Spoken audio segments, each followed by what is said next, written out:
Hello everyone. Today we are going to talk about a sci-fi horror film called Year 10 from 2024. Enjoy your viewing.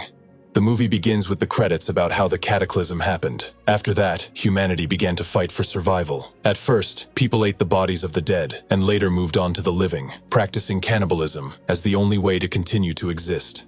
The film moves to the forest, where two men spot a boar. They sneak closer to make it easier to shoot. The younger man pulls out his bow, pulls the string, and passes the weapon to the older one.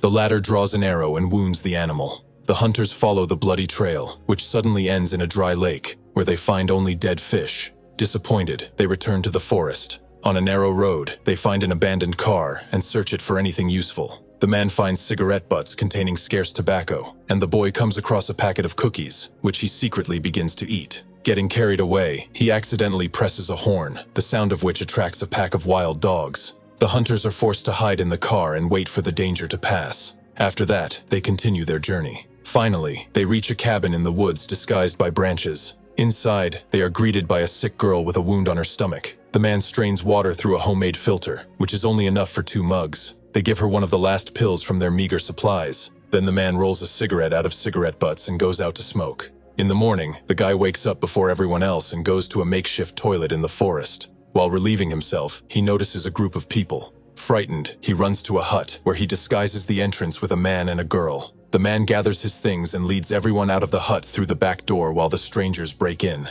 They flee to the toilet, where the man hides the boy and girl in a cesspool. He distracts the intruders by starting a fight. Despite the fact that one of the attackers is wounded, the numerical superiority of the enemies shows. The man is killed, and their leader orders them to search the area. The looters find a bag of belongings and take the man's body to use as food. As they leave, the leader notices a toilet, but a boy and a girl are holding the lid from the inside. Deciding that no one is inside, the cannibals leave. Later, the boy sees that the girl's wound has worsened, and the looter has taken the pills. The boy wants to put the girl out of her misery, but he does not dare.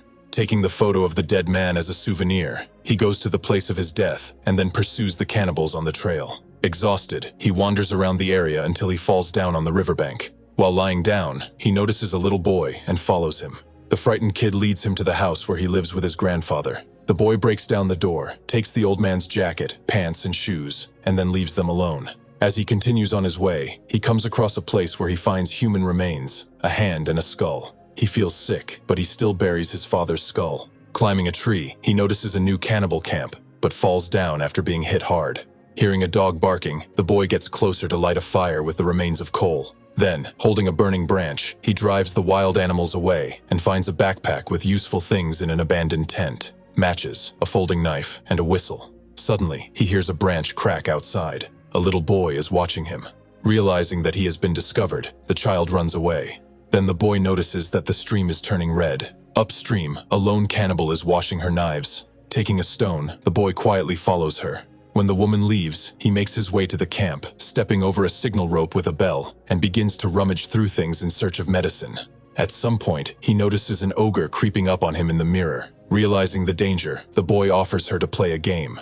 However, holding a stone in his hand, he unexpectedly hits her on the head. The wounded woman falls down, bleeding to death. The guy makes his way to the place where he is looking for medicine. Through the window, he notices the cannibals returning and hurries to hide the traces. He wipes the blood and hides the stone in his bag. Then he drags the cannibal's body away, but on the way he loses his axe, which becomes a clue for his pursuers.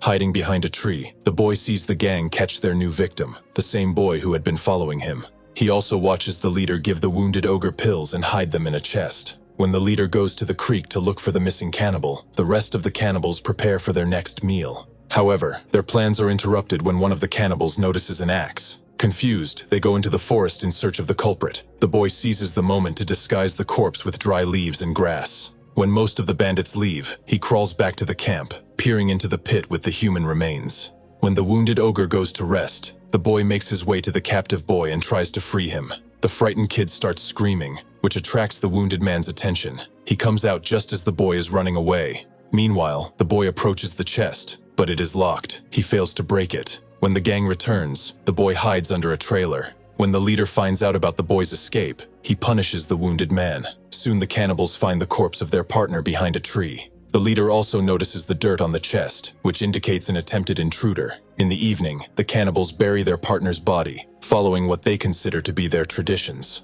After spending the night under the trailer, the boy remembers the matches he found. He enters the house, where he lights them in the darkness among the sleeping cannibals. Instead of setting fire to the blankets and clothes, he makes his way between the bodies, stopping over the leader. Opening the knife, the boy quietly drops the key. Once outside, he opens the chest's lock and finds a package of medicine.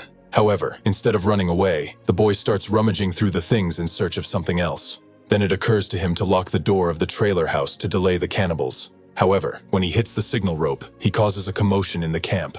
Angry bandits break down the door and give chase. The boy, taking advantage of his slight advantage, runs as fast as he can. The cannibals are rushing after him, but the wounded man is running out of strength. Limping, he lags behind, and the leader, furious at his subordinate's numerous misses, knocks him to the ground and then steps on his neck, breaking it.